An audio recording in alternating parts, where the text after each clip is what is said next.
बैशाख पूर्णिमा दीर्घ 71 वर्ष पर बनुअछि महासंजोग जहाँकि यही संजोग कारण किछि ग्रह नक्षत्र अत्यंत शुभ स्थिति आरंभ होछि एवं यही शुभ स्थितिर कारण किछि राशि व्यक्ति मानक भाग्य संपूर्ण रूप से बदलिया जाउछि जहाँकि 12 गोटी राशि मध्यरु किछि राशि व्यक्ति माने अत्यंत भाग्यशाली हेबा पई जाउछंती।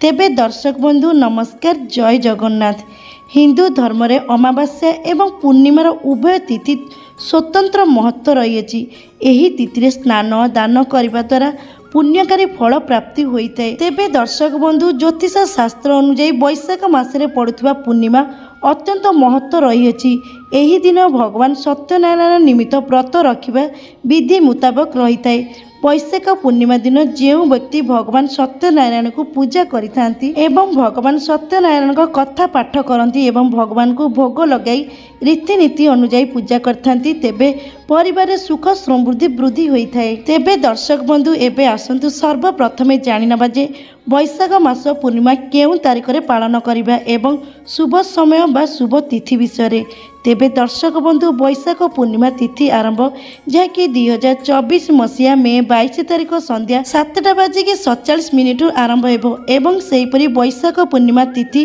समापन 2024 मे 23 संध्या 7:22 रे हेबो। तेबे दर्शक बंधु पूर्णिमार तिथि होची मे 23 2024 तारिख रे। वैशाख पूर्णिमा दिन स्नान दान पाई ब्रह्म मुहूर्त जहाँकि 23 सकाळ 4:04 सकाळ 4:45 जाए रहिबो एवं सेहीपरि चंद्र उदय समय होची 24 संध्या 7:12 रे। एवं सेहीपरि दर्शक बंधु यह व्यतीत वैशाख पूर्णिमार विशेष रूप से बुद्ध पूर्णिमा रूप से पालन करा जाय। बौद्ध धर्म रे एही अत्यंत महत्व रही कारण एही दिन भगवान बुद्ध जन्म ग्रहण करथिले। तेबे दर्शक बंधु दीर्घ 71 वर्ष पर बुद्ध पूर्णिमा दुर्लभ संजोग घटुअछि जहाँकि एही वर्ष बुद्ध पूर्णिमा पर्व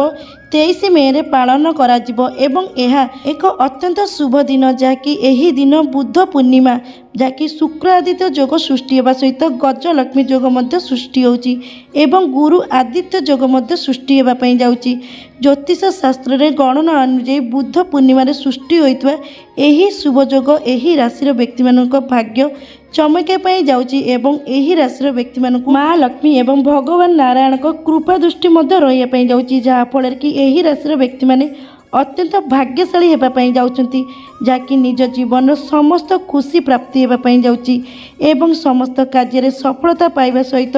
परिवार सुख शांति मध्य बजाय रहिबो एवं समाज रे मान सम्मान मध्य प्रतिष्ठा हेबो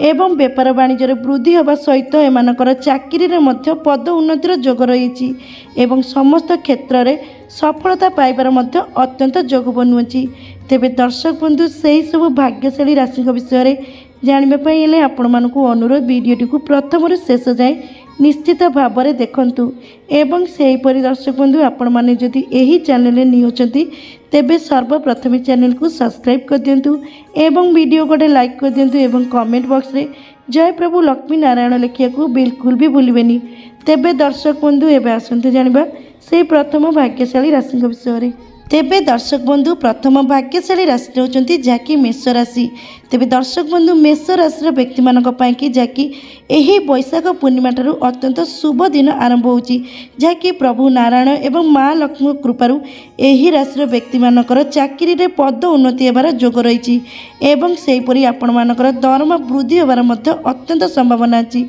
एवं आपण मानकर शुभ समय आरंभ होइतबारु माँ लक्ष्मी कृपारू आपण मानकर आर्थिक स्थिति पूर्व अपेक्षा अत्यंत भल रहिबो एवं माँ लक्ष्मी कृपारू आपण माने धन संचय मध्य करिबे एवं मानसिक एवं दुश्चिंतारू मध्य मुक्ति मिलिबो। घर परिवार दीर्घ दिन लगी रही बाधा विघ्न मध्य दूर हेबो। जो कार्य आरंभ करने पाई चाहते निश्चित भाव में करंतु जहाँकि आपण माने सेथिरे अत्यंत सफलता प्राप्ति करिवे एवं सेहीपरि दर्शक बंधु आपण मानकर शुभ समय आरंभ होइतबारु खर्चर मध्य नियंत्रण रहिबो एवं सेहीपरि शुभ समय आरंभ होइतबारु हठात आपण मानकु धन प्राप्ति होबार मध्य जोग रही एवं आपण मानकर आत्मविश्वास मध्य वृद्धि हेबो एवं एही राशि व्यक्ति माने जो माने व्यापार वाणिज्य करछंती समयटी आपणक पाई कि अत्यंत अनुकूल जहाँकि आपण मानकर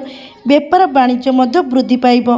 ଏବଂ ସେହିପରି ଛାତ୍ରଛାତ୍ରୀମାନଙ୍କ ପାଇଁକି ମଧ୍ୟ ଅତ୍ୟନ୍ତ ଶୁଭ ସମୟ, ଯାହାକି ପାଠପଢ଼ାରେ ବହୁତ ଭଲ ମନ ଲାଗିବ ଏବଂ ଆପଣମାନଙ୍କର ଏକାଗ୍ରତା ମଧ୍ୟ ବୃଦ୍ଧି ପାଇବ ଏବଂ ଆପଣମାନଙ୍କର ଶୁଭ ସମୟ ଆରମ୍ଭ ହୋଇଥିବାରୁ ମା' ଲକ୍ଷ୍ମୀଙ୍କର ବିଶେଷ କୃପା ଦୃଷ୍ଟିରୁ ସମସ୍ତ କାର୍ଯ୍ୟରେ ଅତ୍ୟନ୍ତ ସଫଳତା ପ୍ରାପ୍ତି କରିବେ। ତେବେ ଦର୍ଶକ ବନ୍ଧୁ, ଯଦି ଆପଣମାନଙ୍କର ଏହି ରାଶିଟା ହୋଇଥାଏ ତେବେ ସହୃଦୟରେ କମେଣ୍ଟ ବକ୍ସରେ ଜୟ ପ୍ରଭୁ ଲକ୍ଷ୍ମୀନାରାୟଣ ଲେଖିବାକୁ ବିଲକୁଲ ବି ଭୁଲିବେନି। ତେବେ ଦର୍ଶକ ବନ୍ଧୁ, ଏବେ ଆସନ୍ତୁ ଜାଣିବା ସେହି ଦ୍ୱିତୀୟ ଭାଗ୍ୟଶାଳୀ ରାଶିଙ୍କ ବିଷୟରେ। ତେବେ ଦର୍ଶକ ବନ୍ଧୁ, ଦ୍ୱିତୀୟ ଭାଗ୍ୟଶାଳୀ ରାଶିଟି ହେଉଛନ୍ତି ଯାହାକି କର୍କଟ ରାଶି। ତେବେ ଦର୍ଶକ ବନ୍ଧୁ, କର୍କଟ ରାଶିର ବ୍ୟକ୍ତିମାନଙ୍କ ପାଇଁକି ଯାହାକି ଏହି ବୈଶାଖ ପୂର୍ଣ୍ଣିମା ଠାରୁ ଅତ୍ୟନ୍ତ ଶୁଭ ସମୟ ଆରମ୍ଭ ହୋଇଛି ଏବଂ ମା' ଲକ୍ଷ୍ମୀଙ୍କର ବିଶେଷ କୃପା ଦୃଷ୍ଟି ଥିବାରୁ ଏହି ରାଶିର ବ୍ୟକ୍ତିମାନଙ୍କର କର୍ମକ୍ଷେତ୍ରରେ ଅତ୍ୟନ୍ତ ପଦ ଉନ୍ନତି ରହିବାକୁ ଯାଉଛି ଏବଂ ସେହିପରି ଏହି ରାଶିର ବ୍ୟକ୍ତିମାନେ ଯେଉଁମାନେ ବେପାର ବାଣିଜ୍ୟ କରୁଛନ୍ତି ତେବେ ଆପଣଙ୍କ ପାଇଁକି ଅତ୍ୟନ୍ତ ଶୁଭ ସମୟ ଆରମ୍ଭ ହୋଇଛି, ଯାହାକି ଆପଣମାନଙ୍କର ବେପାର ବାଣିଜ୍ୟରେ ବହୁତ ଭଲ ଲାଭ ମିଳିବ ଏବଂ ସେହିପରି ଏହି ରାଶିର ବ୍ୟକ୍ତିମାନଙ୍କର ପୂର୍ବ ଅପେକ୍ଷା ଆର୍ଥିକ ସ୍ଥିତି ମଧ୍ୟ ଅତ୍ୟନ୍ତ ଭଲ ରହିବ ଏବଂ ମା' ଲକ୍ଷ୍ମୀଙ୍କ କୃପାରୁ ଆପଣମାନଙ୍କର ଘର ପରିବାରରେ ସୁଖ ସମୃଦ୍ଧି ଭରି ରହିବା ସହିତ ସମାଜରେ ଆପଣମାନଙ୍କର ମଧ୍ୟ ମାନ ସମ୍ମାନ ବୃଦ୍ଧି ପାଇବ ଏବଂ ଆପଣମାନଙ୍କର ଶୁଭ ସମୟ ଆରମ୍ଭ ହୋଇଥିବାରୁ ଆପଣମାନେ କୌଣସି ନୂତନ ବଡ଼ ଜିନିଷ କିଣିବାର ମଧ୍ୟ ଅତ୍ୟନ୍ତ ଯୋଗ ରହିଛି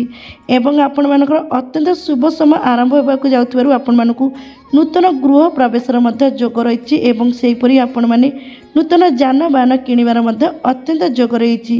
ଏବଂ ଏହି ରାଶିର ବ୍ୟକ୍ତିମାନଙ୍କର ଅତ୍ୟନ୍ତ ଶୁଭ ସମୟ ଆରମ୍ଭ ହୋଇଥିବାରୁ ଆକସ୍ମିକ ଭାବରେ ଧନ ପ୍ରାପ୍ତିର ମଧ୍ୟ ଅତ୍ୟନ୍ତ ଯୋଗ ରହିଛି। ତେବେ ଦର୍ଶକ ବନ୍ଧୁ, କହି ରଖୁଛି ଯେ ଆପଣଙ୍କ ପାଇଁକି ଏହି ବୈଶାଖ ପୂର୍ଣ୍ଣିମା ଠାରୁ ଅତ୍ୟନ୍ତ ଶୁଭ ସମୟ ଆରମ୍ଭ ହୋଇଛି, ଯାହାକି ମା' ଲକ୍ଷ୍ମୀ ଏବଂ ଭଗବାନ ନାରାୟଣଙ୍କ କୃପାରୁ ଆପଣଙ୍କ ଭାଗ୍ୟର କବାଟ ଖୋଲିବା ପାଇଁ ଯାଉଛି, ଯାହାକି ଆପଣଙ୍କ ଭାଗ୍ୟ ଅତ୍ୟନ୍ତ ଉଜ୍ଜଳ ହେବା ପାଇଁ ଯାଉଛି, ଯାହାକି ଏହି ସମୟରୁ ଆପଣମାନଙ୍କର ସମସ୍ତ କାର୍ଯ୍ୟରେ ଅତ୍ୟନ୍ତ ସଫଳତା ପ୍ରାପ୍ତିର ଯୋଗ ରହିଛି। ତେବେ ଦର୍ଶକ ବନ୍ଧୁ, ଯଦି ଆପଣମାନଙ୍କର ଏହି ରାଶିଟା ହୋଇଥାଏ ତେବେ ସହୃଦୟରେ କମେଣ୍ଟ ବକ୍ସରେ ଜୟ ପ୍ରଭୁ ଲକ୍ଷ୍ମୀନାରାୟଣ ଲେଖିବାକୁ ବିଲକୁଲ ବି ଭୁଲିବେନି। ତେବେ ଦର୍ଶକ ବନ୍ଧୁ, ଏବେ ଆସନ୍ତୁ ଜାଣିବା ସେହି ତୃତୀୟ ଭାଗ୍ୟଶାଳୀ ରାଶିଙ୍କ ବିଷୟରେ। ତେବେ ଦର୍ଶକ ବନ୍ଧୁ, ତୃତୀୟ ଭାଗ୍ୟଶାଳୀ ରାଶିଟି ହେଉଛନ୍ତି ଯାହାକି ସିଂହ ରାଶି। ତେବେ ଦର୍ଶକ ବନ୍ଧୁ, ସିଂହ ରାଶିର ବ୍ୟକ୍ତିମାନଙ୍କ ପାଇଁକି ଯାହାକି ବୁଦ୍ଧ ପୂର୍ଣ୍ଣିମା ବା ବୈଶାଖ ପୂର୍ଣ୍ଣିମା ଠାରୁ ଅତ୍ୟନ୍ତ ଶୁଭ ସମୟ ଆରମ୍ଭ ହେଉଛି, ଯାହାକି ମା' ଲକ୍ଷ୍ମୀ ଏବଂ ଭଗବାନ ନାରାୟଣଙ୍କ କୃପାରୁ ଆପଣଙ୍କ ଭାଗ୍ୟ ସମ୍ପୂର୍ଣ୍ଣ ରୂପରେ ବଦଳାଇବା ପାଇଁ ଯାଉଛି, ଯାହାକି ଏହି ପୂର୍ଣ୍ଣିମା ଠାରୁ ଆପଣମାନଙ୍କର ଧନ ଲାଭ ହେବାର ଅତ୍ୟନ୍ତ ଯୋଗ ରହିଛି ଏବଂ ସେହିପରି ବିଭିନ୍ନ ସ୍ରୋତରୁ ଧନ ପ୍ରାପ୍ତି ହେବାର ଯୋଗ ରହିଛି ଏବଂ ନିଜର ଜୀବନସାଥୀଙ୍କ ସହିତ କୌଣସି ଏକ ଜରୁରୀ କାର୍ଯ୍ୟ ମଧ୍ୟ ପୂରଣ କରିବେ ଏବଂ ଆପଣମାନଙ୍କର ପୂର୍ବରୁ ଯଦି କୌଣସି କାର୍ଯ୍ୟ ମଧ୍ୟ ଅଟକି ରହିଛି ଦୀର୍ଘ ଦିନ ହେଲାଣି ତେବେ ଆପଣମାନଙ୍କର ସେହି କାର୍ଯ୍ୟ ଅତ୍ୟନ୍ତ ଶୀଘ୍ର ପୂର୍ଣ୍ଣ ହେବା ପାଇଁ ଯାଉଛି ଏବଂ ଏହି ରାଶିର ବ୍ୟକ୍ତିମାନେ ଯେଉଁମାନେ ବେପାର ବାଣିଜ୍ୟ କରୁଛନ୍ତି ତେବେ ଆପଣଙ୍କ ପାଇଁକି ଅତ୍ୟନ୍ତ ଶୁଭ ସମୟ ଆରମ୍ଭ ହେବା ପାଇଁ ଯାଉଛି, ଯାହାକି ଆପଣମାନଙ୍କର ବେପାର ବାଣିଜ୍ୟରୁ ବହୁତ ଭଲ ଲାଭ ମିଳିବା ପାଇଁ ଯାଉଛି ଏବଂ ଶୁଭ ସମୟ ଆରମ୍ଭ ହୋଇଥିବାରୁ ଆପଣମାନଙ୍କର ସ୍ୱାସ୍ଥ୍ୟ ଅବସ୍ଥା ମଧ୍ୟ ଅତ୍ୟନ୍ତ ଭଲ ରହିବ ଏବଂ ସେହିପରି ଦର୍ଶକ ବନ୍ଧୁ, ଶୁଭ ସମୟ ଆରମ୍ଭ ହୋଇଥିବାରୁ ମା' ଲକ୍ଷ୍ମୀ ଏବଂ ଭଗବାନ ନାରାୟଣଙ୍କ କୃପାରୁ ଆପଣମାନଙ୍କ ପରିବାରରେ ସୁଖ ସମୃଦ୍ଧି ଭରି ରହିଥିବା ସହିତ ସମାଜରେ ଆପଣମାନଙ୍କର ମାନ ସମ୍ମାନ ମଧ୍ୟ ପ୍ରତିଷ୍ଠା ହେବ ଏବଂ ଏହି ରାଶିର ବ୍ୟକ୍ତିମାନଙ୍କୁ ନିଜର ସନ୍ତାନମାନଙ୍କ ତରଫରୁ ମଧ୍ୟ କୌଣସି ଏକ ବଡ଼ ଖୁସି ଖବର ମିଳିବାର ମଧ୍ୟ ଯୋଗ ରହିଛି। ଶୁଭ ସମୟ ଆରମ୍ଭ ହୋଇଥିବାରୁ ଆପଣମାନଙ୍କ ପରିବାରରେ ମଧ୍ୟ ଏକ ମାଙ୍ଗଳିକ କାର୍ଯ୍ୟ ହେବାର ମଧ୍ୟ ଅତ୍ୟନ୍ତ ଯୋଗ ରହିଛି। ତେବେ ଦର୍ଶକ ବନ୍ଧୁ, କହି ରଖୁଛି ଯେ ଆପଣଙ୍କ ପାଇଁକି ଏହି ବୁଦ୍ଧ ପୂର୍ଣ୍ଣିମା ବା ବୈଶାଖ ପୂର୍ଣ୍ଣିମାଟି ଅତ୍ୟନ୍ତ ଶୁଭଦାୟକ, ଯାହାକି ଆପଣଙ୍କ ପାଇଁକି ଅତ୍ୟନ୍ତ ଶୁଭ ସମୟ ଆରମ୍ଭ ହେଉଛି। ତେବେ ଦର୍ଶକ ବନ୍ଧୁ, ଆପଣମାନଙ୍କର ଯଦି ଏହି ରାଶିଟା ହୋଇଥାଏ ତେବେ ସହୃଦୟରେ କମେଣ୍ଟ ବକ୍ସରେ ଜୟ ପ୍ରଭୁ ଲକ୍ଷ୍ମୀନାରାୟଣ ଲେଖିବାକୁ ବିଲକୁଲ ବି ଭୁଲିବେନି, ଯାହାକି ମା' ଲକ୍ଷ୍ମୀ ଏବଂ ଭଗବାନ ନାରାୟଣଙ୍କ କୃପା ସଦା ସର୍ବଦା ଆପଣଙ୍କ ଉପରେ ଏମିତି ରହିଥାଉ ଏବଂ ଆପଣଙ୍କ ଭାଗ୍ୟ ଆପଣଙ୍କ ସାଥ ସଦା ସର୍ବଦା ଦେଉଥାଉ। ତେବେ ଦର୍ଶକ ବନ୍ଧୁ, ଏବେ ଆସନ୍ତୁ ଜାଣିବା ସେହି ଚତୁର୍ଥ ଭାଗ୍ୟଶାଳୀ ରାଶିଙ୍କ ବିଷୟରେ। ତେବେ ଦର୍ଶକ ବନ୍ଧୁ, ଚତୁର୍ଥ ଭାଗ୍ୟଶାଳୀ ରାଶିଟି ହେଉଛନ୍ତି ଯାହାକି ମିଥୁନ ରାଶି। ତେବେ ଦର୍ଶକ ବନ୍ଧୁ, ମିଥୁନ ରାଶିର ବ୍ୟକ୍ତିମାନଙ୍କ ପାଇଁକି ଯାହାକି ଅତ୍ୟନ୍ତ ଶୁଭ ସମୟ ଆରମ୍ଭ ହେବା ପାଇଁ ଯାଉଛି, ଯାହାକି ମା' ଲକ୍ଷ୍ମୀ ଏବଂ ଭଗବାନ ନାରାୟଣଙ୍କ କୃପାରୁ ଏହି ରାଶିର ବ୍ୟକ୍ତିମାନଙ୍କର ସମସ୍ତ କାର୍ଯ୍ୟରେ ଅତ୍ୟନ୍ତ ସଫଳତା ପାଇବାର ଯୋଗ ରହିଛି ଏବଂ ଏହି ରାଶିର ବ୍ୟକ୍ତିମାନଙ୍କୁ ଦୀର୍ଘାୟୁ ଯୋଗର ବହୁତ ଫାଇଦା ମିଳିବା ପାଇଁ ଯାଉଛି, ଯାହାକି ଜୀବନରେ ସୁଖ ସମୃଦ୍ଧି ଭରିବା ପାଇଁ ଯାଉଛି ଏବଂ ସେହିପରି ଅଟକି ରହିଥିବା ସମସ୍ତ କାର୍ଯ୍ୟ ପୂରଣ ହେବା ସହିତ ଚାକିରି କ୍ଷେତ୍ରରେ ପଦୋନ୍ନତି ହେବାର ଯୋଗ ରହିଛି ଏବଂ ଆପଣମାନଙ୍କର ଶୁଭ ସମୟ ଆରମ୍ଭ ହେତୁରୁ ଆକସ୍ମିକ ଭାବରେ ଧନ ପ୍ରାପ୍ତି ହେବାର ଯୋଗ ରହିଛି ଏବଂ ପୈତୃକ ସମ୍ପତ୍ତି ପ୍ରାପ୍ତି ହେବାର ମଧ୍ୟ ଅତ୍ୟନ୍ତ ଯୋଗ ରହିଛି। ସୂର୍ଯ୍ୟ, ଗୁରୁ ଏବଂ ଶୁକ୍ରଙ୍କର ବିଶେଷ କୃପା ରହିଥିବାରୁ ସମାଜରେ ଆପଣମାନଙ୍କର ମାନ ସମ୍ମାନ ମଧ୍ୟ ବୃଦ୍ଧି ପାଇବ ଏବଂ ଏହି ରାଶିର ବ୍ୟକ୍ତିମାନେ ଯେଉଁମାନେ ରାଜନୈତିକ କ୍ଷେତ୍ରରେ ଜଡ଼ିତ ଅଛନ୍ତି ତେବେ ଆପଣଙ୍କ ପାଇଁକି ଅତ୍ୟନ୍ତ ଶୁଭ ସମୟ ଆରମ୍ଭ ହେବା ପାଇଁ ଯାଉଛି, ଯାହାକି ଆପଣମାନଙ୍କର ରାଜନୈତିକ କ୍ଷେତ୍ରରେ ଅତ୍ୟନ୍ତ ସଫଳତା ପାଇବାର ଯୋଗ ରହିଛି। ତେବେ ଦର୍ଶକ ବନ୍ଧୁ କହି ରଖୁଛି ଯେ ଆପଣଙ୍କ ପାଇଁକି ଏହି ବୈଶାଖ ପୂର୍ଣ୍ଣିମା ଠାରୁ ଅତ୍ୟନ୍ତ ଶୁଭ ସମୟ ଆରମ୍ଭ ହେଉଛି ଏବଂ ମା ଲକ୍ଷ୍ମୀ ଏବଂ ଭଗବାନ ନାରାୟଣଙ୍କ କୃପା ଦୃଷ୍ଟିରୁ ଆପଣମାନେ ସମସ୍ତ କ୍ଷେତ୍ରରେ ଅତ୍ୟନ୍ତ ସଫଳତା ପାଇବେ। ତେବେ ଦର୍ଶକ ବନ୍ଧୁ ଯଦି ଆପଣମାନଙ୍କର ଏହି ରାଶିଟା ହୋଇଥାଏ ତେବେ ହୃଦୟରେ କମେଣ୍ଟ ବକ୍ସରେ ଜୟ ପ୍ରଭୁ ଲକ୍ଷ୍ମୀ ନାରାୟଣ ଲେଖିବାକୁ ବିଲକୁଲ ବି ଭୁଲିବେନି। ତେବେ ଦର୍ଶକ ବନ୍ଧୁ ଏବେ ଆସନ୍ତୁ ଜାଣିବା ସେହି ପଞ୍ଚମ ଭାଗ୍ୟଶାଳୀ ରାଶିଙ୍କ ବିଷୟରେ। ତେବେ ଦର୍ଶକ ବନ୍ଧୁ ପଞ୍ଚମ ଭାଗ୍ୟଶାଳୀ ରାଶିଟି ହେଉଛନ୍ତି ଯାହାକି ତୁଳା ରାଶି। ତେବେ ଦର୍ଶକ ବନ୍ଧୁ ତୁଳା ରାଶିର ବ୍ୟକ୍ତିମାନଙ୍କ ପାଇଁ ଯାହାକି ଅତ୍ୟନ୍ତ ଶୁଭ ସମୟ ଆରମ୍ଭ ହୋଇଛି। ଏହି ରାଶିଙ୍କ ଉପରେ ମା ଲକ୍ଷ୍ମୀ ଏବଂ ଭଗବାନ ନାରାୟଣଙ୍କ କୃପା ଥିବାରୁ ଏହି ରାଶିର ବ୍ୟକ୍ତିମାନେ ସମସ୍ତ କାର୍ଯ୍ୟରେ ଅତ୍ୟନ୍ତ ସଫଳତା ପାଇବାର ଯୋଗ ରହିଛି ଏବଂ ଏହି ରାଶିର ବ୍ୟକ୍ତିମାନେ ଯେଉଁମାନେ ବେପାର ବାଣିଜ୍ୟ କରୁଛନ୍ତି ତେବେ ଆପଣଙ୍କ ପାଇଁକି ଅତ୍ୟନ୍ତ ଶୁଭ ସମୟ ଆରମ୍ଭ ହେବା ପାଇଁ ଯାଉଛି, ଯାହାକି ଏହି ବୈଶାଖ ପୂର୍ଣ୍ଣିମା ବା ବୌଦ୍ଧ ପୂର୍ଣ୍ଣିମା ଠାରୁ ଆପଣଙ୍କ ଭାଗ୍ୟ ଆପଣମାନଙ୍କୁ ପୂର୍ଣ୍ଣ ସହାୟତା ଦେବା ପାଇଁ ଯାଉଛି ଏବଂ ଏହି ରାଶିର ବ୍ୟକ୍ତିମାନେ ଯେଉଁମାନେ ଚାକିରି କରିଛନ୍ତି ତେବେ ଆପଣଙ୍କ ପାଇଁକି ସମୟ ଅତ୍ୟନ୍ତ ଅନୁକୂଳ, ଯାହାକି ଆପଣମାନଙ୍କ ଚାକିରିରେ ପଦ ଉନ୍ନତିର ଯୋଗ ରହିଛି ଏବଂ ସେହିପରି ଆପଣମାନଙ୍କର ଦରମା ବୃଦ୍ଧି ହେବାର ମଧ୍ୟ ଅତ୍ୟନ୍ତ ସମ୍ଭାବନା ରହିଛି ଏବଂ ସେହିପରି ଏହି ରାଶିର ବ୍ୟକ୍ତିମାନଙ୍କର ଅତ୍ୟନ୍ତ ଶୁଭ ସମୟ ଆରମ୍ଭ ହେଉଥିବାରୁ ପରିବାରର ସୁଖ ସମୃଦ୍ଧି ମଧ୍ୟ ଭରି ରହିବ ଏବଂ ଏହି ରାଶିର ବ୍ୟକ୍ତିମାନେ ଯେଉଁମାନେ କି ଅବିବାହିତ ଅଛନ୍ତି, ଦୀର୍ଘ ଦିନ ହେଲାଣି ବିବାହ ସ୍ଥିର ହୋଇପାରୁନାହିଁ ତେବେ ଆପଣଙ୍କ ପାଇଁକି ଅତ୍ୟନ୍ତ ଶୁଭ ସମୟ ଆରମ୍ଭ ହେଉଥିବାରୁ ଆପଣମାନଙ୍କର ବିବାହ ଅତ୍ୟନ୍ତ ଶୀଘ୍ର ସ୍ଥିର ହେବା ପାଇଁ ଯାଉଛି ଏବଂ ସେହିପରି ଏହି ରାଶିର ବିଦ୍ୟାର୍ଥୀମାନଙ୍କ ପାଇଁକି ମଧ୍ୟ ଅତ୍ୟନ୍ତ ଶୁଭ ସମୟ, ଯାହାକି ବିଦ୍ୟାରେ ବହୁତ ଭଲ ମନ ଲାଗିବ ଏବଂ ନିଜର ଭବିଷ୍ୟତର କୌଣସି ଏକ ଶୁଭ ଖବର ମଧ୍ୟ ପାଇବେ ଏବଂ ସେହିପରି ଏହି ରାଶିର ବ୍ୟକ୍ତିମାନେ ଯେଉଁମାନେ କି ବିଦେଶରେ ଯାଇକି ପାଠ ପଢ଼ିବା ପାଇଁ କିମ୍ବା ଚାକିରି କରିବା ପାଇଁ ଦୀର୍ଘ ଦିନ ହେଲାଣି ସ୍ୱପ୍ନ ଦେଖୁଥିଲେ ତେବେ ଆପଣଙ୍କ ସ୍ୱପ୍ନ ପୂରା ହେବା ପାଇଁ ଯାଉଛି, ଯାହାକି ଆପଣମାନଙ୍କୁ ବିଦେଶରେ ପାଠ ପଢ଼ିବା ପାଇଁ ଏବଂ ଚାକିରି କରିବା ପାଇଁ ଅତ୍ୟନ୍ତ ଯୋଗ ରହିଛି ଏବଂ ଶୁଭ ସମୟ ଆରମ୍ଭ ହେଉଥିବାରୁ ଆପଣମାନେ ନୂତନ ଯାନବାହନ ତଥା ଭୂମି କିଣିବାର ଅତ୍ୟନ୍ତ ଯୋଗ ରହିଛି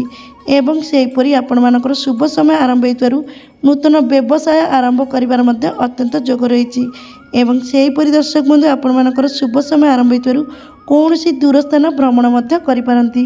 ତେବେ ଦର୍ଶକ ବନ୍ଧୁ କହି ରଖୁଛି ଯେ ଆପଣଙ୍କ ପାଇଁକି ଏହି ବୁଦ୍ଧ ପୂର୍ଣ୍ଣିମା ବା ବୈଶାଖ ପୂର୍ଣ୍ଣିମା ଠାରୁ ଅତ୍ୟନ୍ତ ଶୁଭ ସମୟ ଆରମ୍ଭ ହେଉଛି, ଯାହାକି ମା ଲକ୍ଷ୍ମୀ ଏବଂ ଭଗବାନ ନାରାୟଣଙ୍କ ବିଶେଷ କୃପା ଦୃଷ୍ଟି ମଧ୍ୟ ପ୍ରାପ୍ତି ହେଉଛି। ତେବେ ଦର୍ଶକ ବନ୍ଧୁ ଯଦି ଆପଣମାନଙ୍କର ଏହି ରାଶିଟା ହୋଇଥାଏ ତେବେ ହୃଦୟରେ କମେଣ୍ଟ ବକ୍ସରେ ଜୟ ପ୍ରଭୁ ଲକ୍ଷ୍ମୀ ନାରାୟଣ ଲେଖିବାକୁ ବିଲକୁଲ ବି ଭୁଲିବେନି। ତେବେ ଦର୍ଶକ ବନ୍ଧୁ ଏବେ ଆସନ୍ତୁ ଜାଣିବା ସେହି ଷଷ୍ଠ ଭାଗ୍ୟଶାଳୀ ରାଶିଙ୍କ ବିଷୟରେ। ତେବେ ଦର୍ଶକ ବନ୍ଧୁ ଷଷ୍ଠ ଭାଗ୍ୟଶାଳୀ ରାଶିଟା ହେଉଛନ୍ତି ଯାହାକି କୁମ୍ଭ ରାଶି। ତେବେ ଦର୍ଶକ ବନ୍ଧୁ କୁମ୍ଭ ରାଶିର ବ୍ୟକ୍ତିମାନଙ୍କ ପାଇଁକି ଯାହାକି ଅତ୍ୟନ୍ତ ଶୁଭ ସମୟ ଆରମ୍ଭ ହେବା ପାଇଁ ଯାଉଛି, ଯାହାକି ଏହି ରାଶିର ଲୋକଙ୍କୁ ଦୀର୍ଘାୟୁ ଯୋଗର ଅତ୍ୟନ୍ତ ଶୁଭ ଫଳ ମିଳିବା ପାଇଁ ଯାଉଛି। ଏହି ସମୟରେ ସୂର୍ଯ୍ୟଦେବଙ୍କ କୃପା ମଧ୍ୟ ରହିବା ପାଇଁ ଯାଉଛି ଏବଂ ମା ଲକ୍ଷ୍ମୀ ଭଗବାନ ନାରାୟଣଙ୍କ କୃପାରୁ ଏହି ରାଶିର ବ୍ୟକ୍ତିମାନଙ୍କର ଭାଗ୍ୟ ସମ୍ପୂର୍ଣ୍ଣ ରୂପରେ ବଦଳାଇବା ପାଇଁ ଯାଉଛି, ଯାହାକି ଦୀର୍ଘ ଦିନ ହେଲାଣି ଆପଣମାନଙ୍କର ଯେଉଁ ଦୁଃଖ କଷ୍ଟ ସମସ୍ୟା ଲାଗି ରହିଥିଲା ତାହା ଦୂର ହେବା ପାଇଁ ଯାଉଛି ଏବଂ ସେହିପରି ଦର୍ଶକ ବନ୍ଧୁ ଆପଣମାନଙ୍କର ଅତ୍ୟନ୍ତ ଶୁଭ ସମୟ ଆରମ୍ଭ ହେଉଥିବାରୁ ଆତ୍ମବିଶ୍ୱାସ ମଧ୍ୟ ବୃଦ୍ଧି ପାଇବ ଏବଂ ସବୁ କ୍ଷେତ୍ରରେ ଅତ୍ୟନ୍ତ ଭଲ ପ୍ରଦର୍ଶନ କରିବେ, ଲୋକଙ୍କ ପ୍ରଶଂସା ମଧ୍ୟ ପାଇବେ ଏବଂ ଆପଣମାନଙ୍କର ଅତ୍ୟନ୍ତ ଶୁଭ ସମୟ ଆରମ୍ଭ ହେଉଥିବାରୁ ଏହି ସମୟରୁ ଆପଣମାନଙ୍କୁ ରୋଜଗାର କରିବାରୁ ମଧ୍ୟ ନୂଆ ପନ୍ଥା ମିଳିବା ପାଇଁ ଯାଉଛି ଏବଂ ଏହି ରାଶିର ବ୍ୟକ୍ତିମାନେ ଯେଉଁମାନେ ବେପାର ବାଣିଜ୍ୟ କରୁଛନ୍ତି ତେବେ ଆପଣଙ୍କ ପାଇଁକି ସମୟ ଅତ୍ୟନ୍ତ ଅନୁକୂଳ, ଯାହାକି ଆପଣମାନଙ୍କ ବେପାର ବାଣିଜ୍ୟରେ ବହୁତ ଭଲ ଅର୍ଥ ଲାଭ ହେବା ପାଇଁ ଯାଉଛି ଏବଂ ଶୁଭ ସମୟ ଆରମ୍ଭ ହେଉଥିବାରୁ ଆପଣମାନଙ୍କ ପରିବାରରେ ସୁଖ ସମୃଦ୍ଧି ଭରି ରହିଥିବା ସହିତ ସମାଜରେ ମାନ ସମ୍ମାନ ମଧ୍ୟ ବୃଦ୍ଧି ହେବ ଏବଂ ଆପଣମାନଙ୍କର ଦାମ୍ପତ୍ୟ ଜୀବନ ମଧ୍ୟ ଅତ୍ୟନ୍ତ ସୁଖମୟ ହେବ ଏବଂ ସେହିପରି ଦର୍ଶକ ବନ୍ଧୁ ଏହି ରାଶିର ବ୍ୟକ୍ତିମାନେ ଯେଉଁମାନେ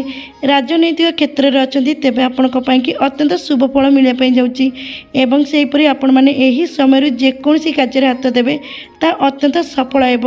ତେବେ ଦର୍ଶକ ବନ୍ଧୁ କହି ରଖୁଛି ଯେ ଆପଣଙ୍କ ପାଇଁକି ଏହି ବୈଶାଖ ପୂର୍ଣ୍ଣିମା ଠାରୁ ଅତ୍ୟନ୍ତ ଶୁଭ ସମୟ ଆରମ୍ଭ ହୋଇଛି, ଯାହାକି ମା ଲକ୍ଷ୍ମୀ ଭଗବାନ ନାରାୟଣଙ୍କ କୃପାରୁ ଆପଣଙ୍କ ଭାଗ୍ୟ ବଦଳାଇବା ପାଇଁ ଯାଉଛି। ତେବେ ଦର୍ଶକ ବନ୍ଧୁ ଯଦି ଆପଣମାନଙ୍କର ଏହି ରାଶିଟା ହୋଇଥାଏ ତେବେ ହୃଦୟରେ କମେଣ୍ଟ ବକ୍ସରେ ଜୟ ପ୍ରଭୁ ଲକ୍ଷ୍ମୀ ନାରାୟଣ ଲେଖିବାକୁ